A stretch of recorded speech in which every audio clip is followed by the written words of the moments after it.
Bien, comment utiliser cet éditeur vidéo IA? Alors, comment utiliser Edimacore? On peut créer une vidéo d'une idée ou d'un script, mais voyons l'interface de l'éditeur. En fait, cet éditeur a la même interface que Filmora. Il y a une zone pour importer nos fichiers, vidéos, images, etc.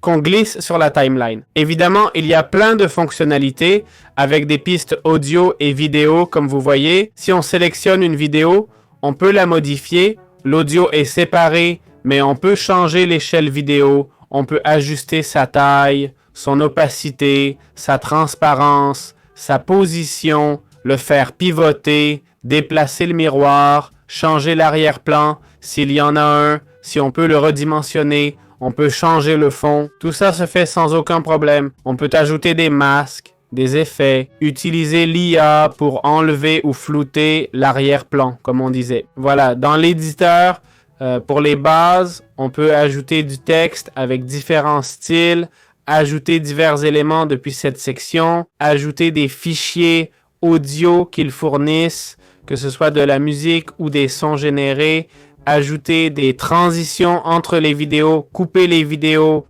Tous les outils sont là en bas. Ça me rappelle beaucoup l'interface de Filmora, je vous assure.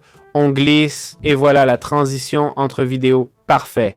On peut ajouter des filtres. Ils s'appliquent par-dessus la vidéo. Donc voilà, vous voyez la vidéo normale.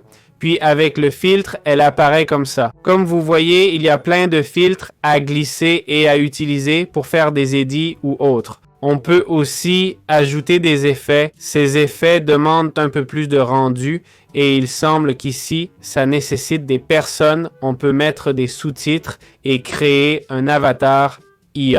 Voilà, c'est un aperçu rapide des bases du programme pour comprendre l'interface.